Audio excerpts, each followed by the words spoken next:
కనబడుతుందండి, కనబడదేమో ఉన్నమాట కనబడుతుందండి, కనబడుతుంది కదా. ఏముంది?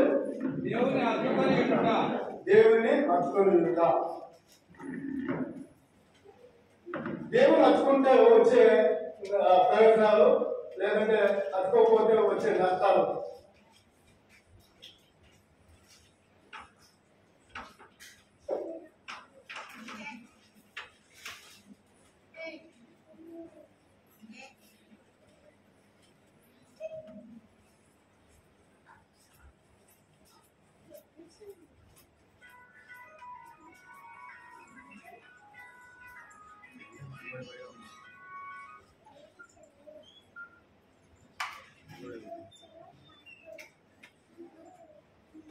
దేవుని హత్తుకోవడం పోవటం వల్ల శాపాలు మరణాలు వస్తాయి.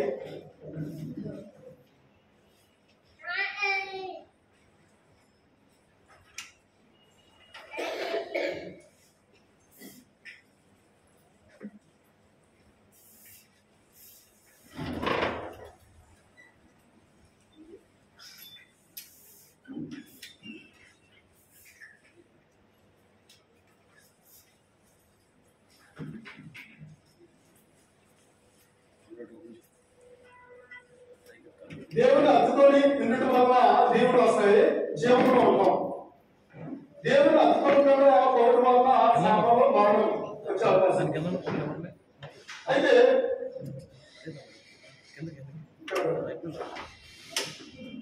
కనబడుతుంది కదా,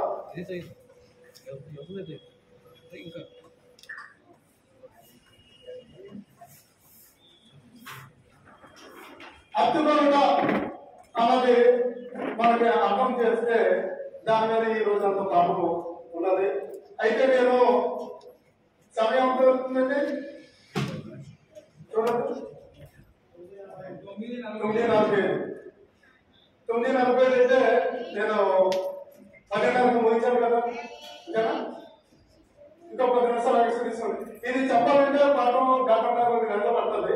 నేను క్లుప్తంగానే చెప్పుటకు 45-50 నిమిషాల్లో నేను ముగించడానికి ప్రయత్నం చేస్తాను. అయితే హత్తుకొనుట అన్న అర్థం మనకు తెలియాలి. లేదు హత్తుకొనుట అంటే సహజంగా మనం మాట్లాడే మాటలు ఎలా ఉంటాయంటే, ఎఫెసీ రాసిన పత్రికలో, అలాగే ఆదికాండంలో 2 అధ్యాయాలు ఉన్నారు. ఎఫెసీ రాసిన పత్రిక 5:31 చూస్తే అక్కడ చెప్తే మాట అంటే, తన పురుషుడు తన తల్లిని విడిచి తన భార్యను హత్తుకోవడం అంటే కౌగిలించుకోవడం. సహజంగా మాట ఇక్కడ అది కాదు. అంటే భార్య భర్తలు హత్తుకోవడం అంటే అదే, కానీ అది కాదు. అంటే ఇక్కడ చెప్పే మాట తండ్రి దేవుడు, ఇక్కడ ఎఫెసీ రాసిన పత్రికలో కూడా పౌలు గారు చెప్పే మాట చూస్తే హత్తుకోవడము అన్నది చూస్తే ఇంకా సహజంగా చెప్పే మాట అది. హత్తుకోవడం అంటే కలుసుకోవడము,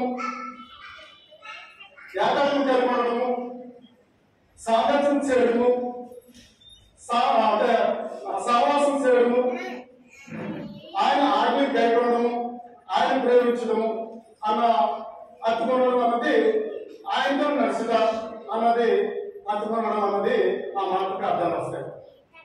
కాబట్టి కొన్ని విషయాలను సాంగత్యము, సహవాసము అన్న విషయాల గురించి ఆలోచన చేసినప్పుడు ఈ యొక్క వాక్యాలు వచ్చినప్పుడు ఆ మాట మనం నేర్చుకున్నాం. అంటే దీనికి అర్థం అవునా కాకుండా అందరూ బైబిల్ రాయబడి ఉన్నాయి, ఆ మాట చూద్దాం. అయితే ఇప్పుడు ఆదికాండంలో 2:4 చెప్పింది, తన పురుషుడు తన తండ్రిని విడిచి తన భార్యను హత్తుకొనును, వారు యాగశరీరమై ఉందురు అన్నారు. అంటే యాగశరీరం ఒకటే. అంటే ఇక్కడ పౌలు గారు చెప్పిన మాట, ఇక్కడ కళ్యాణ్ దేవుడు చెప్పిన మాట అంటే యాగశరీరం అవుతున్నారు, వారి ఇద్దరు కాదు ఒకరే అన్నది అక్కడ అర్థమవుతుంది. అలాగే ఎఫెసీ రాసిన పత్రికలో 5:31 కూడా అదే చెప్పలేదు. 33 దాని గురించి చెప్తూ ఏమంటాడంటే, నేను క్రీస్తుని గురించి సంఘం గురించి తెలియజేస్తున్నాను అని చెప్పాడు. అంటే క్రీస్తుని గురించి సంఘం గురించి అంటే సంబంధం గురించి అదంతా మొదలు అక్కడ చెప్పాలి. చెప్పబడి ఉంది. 5 నుంచి 32 వచ్చిన వరకు. అయితే క్రీస్తు గురించేమో సంఘం గురించి, అంటే క్రీస్తు ఎవరో సంఘం ఎవరు, క్రీస్తు శిరసే ఉన్నారు, సంఘము సరైనమై ఉంది. సంఘంలో మనం అవయములుగా ఉన్నాం. అటువంటి సంబంధం గురించి అక్కడ పౌలు గారు తెలియజేశారు. అయితే యాక్సరేనము అది కూడా యాక్సరేనమై ఉంటారు, తల్లిని తండ్రిని విడిసి యాక్సరేనం అంటే అలాగే క్రీస్తులో మనకు అవయవం శరీరం, క్రీస్తు శిరస అంటే మనం సంఘమే ఉన్నాం. సంఘంలో అందరూ కూడా మనము దేవుని దేవుడు ఉంటాం. అందుగురించి అక్కడ ఈ సంబంధాన్ని అక్కడ పౌలు గారు తెలియజేశారు. అయితే అలాగే మొదటి కొరింథీయులకు రాసిన పత్రిక 7వ అధ్యాయము 10వ వచనం చెప్పిన మాట చూస్తే అక్కడ అంటే భార్యాభర్తలో ఎడబాటు ఉండకూడదు అని చెప్పారు. అంటే ఎడబాటు ఉండకూడదు అంటే ఎడబాటు అంటే కలిసి ఉండాలి అని అర్థం. అంతేగాని ఎప్పుడు కూడా అర్థుకొని గౌరవించుకోవడం కాదు దానికి అర్థం. ఎడబాటు ఉండకూడదు. పౌలు గారు చెప్తూ ఒకవేళ ఎడబాస్తే పెళ్లి చేసుకోకూడదు అని చెప్పారు. ఎడబాటు భార్యాభర్తలో ఉండకూడదు. అర్థంలో ఉండడం అంటే అది ఎడబాటు లేకుండా ఉండాలి. ఇప్పుడు భార్యాభర్తలు భర్త అమెరికాలో ఉన్నారు, భార్య ఇక్కడ ఉంది. 5 సంవత్సరాలకు ఒకసారి లేదంటే 3 సంవత్సరాలకు ఒకసారి వస్తున్నారు. వారు ఏం చేస్తున్నారు? ఎడబాస్తున్నారా, ఎడబాయికుండా ఉన్నారా? అమ్మ అసలు చెప్పండి, మీరే చెప్తారు. ఎడబాస్తున్నట్టు. అలాగంటే ఎడబాయకుండా ఉండాలంటే ఇంకా ఇంట్లో కూర్చొని పక్కన మోనండి కొంచెం పట్టుకొని అలా ఉండదు కాదు. దానికి అర్థం ఇంకా కలిసి జీవితం. అంటే కలిసి జీవితం అంటే భర్త ఉద్యోగం వెళ్తారు, ఒక్కో భార్య కూడా ఆలోచన. సాయంత్రం రావడానికి 5:30 రావడానికి 6 గంటలకి 7 గంటలకి కదా ఇటు భర్త ఇటు భార్య ఇంటికి వస్తారు. ఇప్పుడు కలిసి ఉంటారా లేదా? అది ఎవరా కాదు. అంటే కొంతకాలానికి దూరంగా ఉండకూడదు, అది అవకాశం ఉండము. అంటే దేవుని అర్థం అంటే నిరంతరము ఆయనతో కలుసుకోవడం, ఆయనతో మాట్లాడడం, ఆయనతో ప్రార్థించడం, ఆయన వాక్యం నేర్చుకోవడం, దైవసేవకులు చెప్పిన మాట్లాడడం అన్నది ఆయనతో అర్థంగా ఉండడం, ఆయనతో కలుసుకొని నడిచే పరిస్థితి అది. కనుక అర్థం లేకుండా ఈలాగా సేవతో ఉండి సాంగత్యం చేస్తూ ఉంటే దేవుడు అర్థంలో ఉండడం కాదు.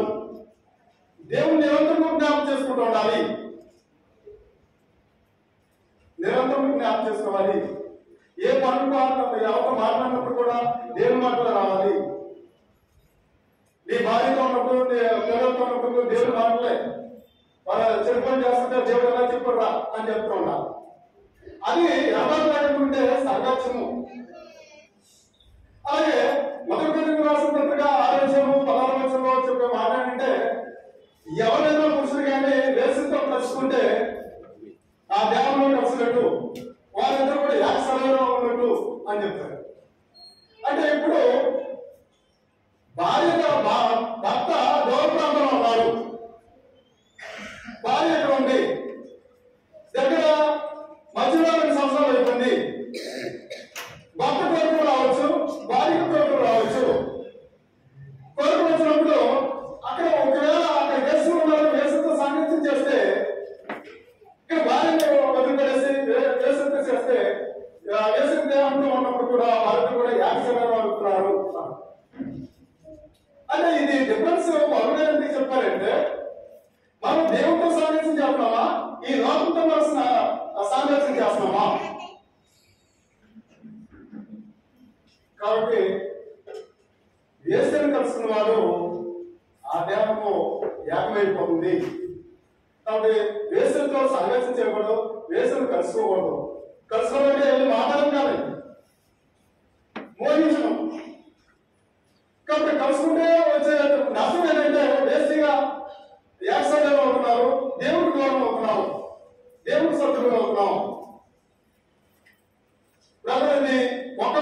ఊహించడం మా పాఠం కాదు, వేరే ఎవరు కూడా ఊహించొద్దు. ఇక్కడ దేవుడు ఆజ్ఞ ఇచ్చాడండి, ఎవరు చెప్పిన విధంగా. ఇక్కడ ఏ రూపం చేసుకోకూడదు అన్నాడు కూడా 20 అధ్యాయంలో 3వ వచనంలో, ఏ రూపం చేసుకోకూడదు, ఆకాశం క్రింద భూమి మీద